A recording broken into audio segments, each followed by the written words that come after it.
राह में कांटा बने भाई रोहित का मर्डर कर उसे घर के अंदर ही एक कमरे में दफना दिया गया। गुजरे 2.5 माह से रहस्यमय ढंग से गायब रोहित का अंतिम लोकेशन रांची के चांदनी चौक कांके में मिला था। टेक्निकल सेल की मदद से जांच में जुटी पुलिस को एक क्लू मिला। शंका के आधार पर पुलिस ने गायब रोहित की बहन चंचला कुमारी को उठा लिया। पूछताछ में वो टूट गई, अपना जुर्म कबूल कर लिया। उसने जो कुछ पुलिस को बताया उसे सुन पुलिस का माथा ठनक गया। पुलिस को सहसा यकीन नहीं हुआ कि कोई बहन इतनी क्रूर हो सकती है। भाई का खून कर उसके डेड बॉडी को घर के अंदर ही दफना दिया था। खुदगर्ज बहन ने भाई का खून करने के पीछे छुपी कहानी के बारे में जो राज उगला है वो हैरान करने वाली है। रोहित को मारने से लेकर उसे ठिकाने लगाने तक के सफर में उसके एक हमसफर ने पूरा साथ दिया। अब पुलिस इस कथित हमसफर को खोज रही है। चंचला कुमारी की क्रूरता की कहानी जिस किसी ने सुनी वो दंग है।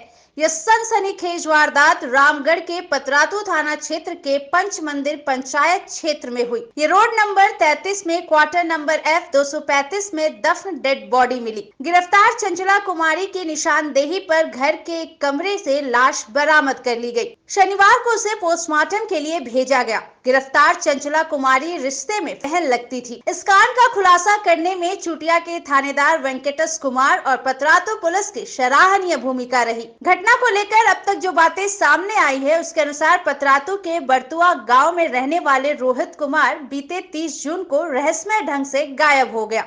उसके पिता नरेश महतो और बाकी अन्य नाते रिश्तेदारों ने गायब रोहित को बहुत खोजा पर उसका कुछ पता नहीं चला। उसके पिता नरेश महतो ने पुलिस को बताया था कि बीते 24 जून को रोहित अपने ममेरे भाई दिलीप महतो के पास रहने के लिए घर से निकला था। दिलीप का घर रांची के चुटिया थाना क्षेत्र में है। खोजबीन में पता चला कि बीते 30 जून को बेटी चंचला कुमारी ने अपने भाई रोहित को फोन कर अपने घर बुलाया था।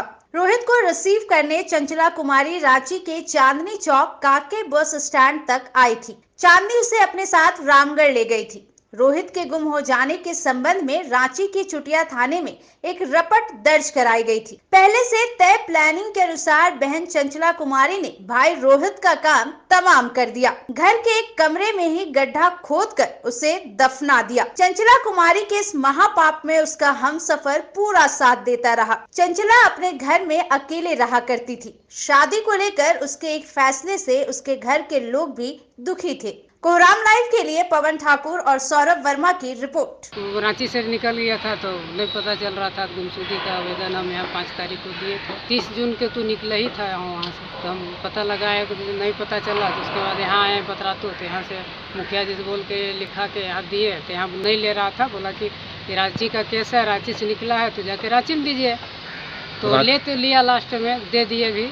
उसके बाद हम 6 तारीख को जाके चुटिया चल गए रांची, और चुटिया हम 6 तारीख के आवेदन दिए गुमशुदा का। अब तो पता चला है कि मर्डर हो गया उसका। अपने बेटी अपने ही रूम में बोली है कि दफनाए है। कोई भी तो साथ में जरूर होगा, कहे जे अकेले तो अपना काम नहीं कर सकती है।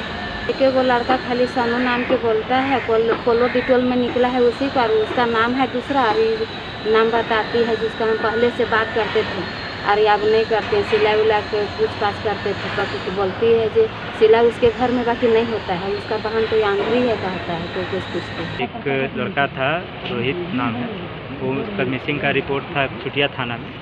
तो उसके जांच उपरांत वहाँ के जो पदाधिकारी आए हैं, हमको जो सूचना दिए हैं कि उनकी बहन ही उसको मार करके अपने ही घर में उसको ज़मीन के नीचे गाड़ दी। तो जांच करेंगे और आगे जो भी विधि सम्मत कार्रवाई होगी वो उस पर हम करेंगे।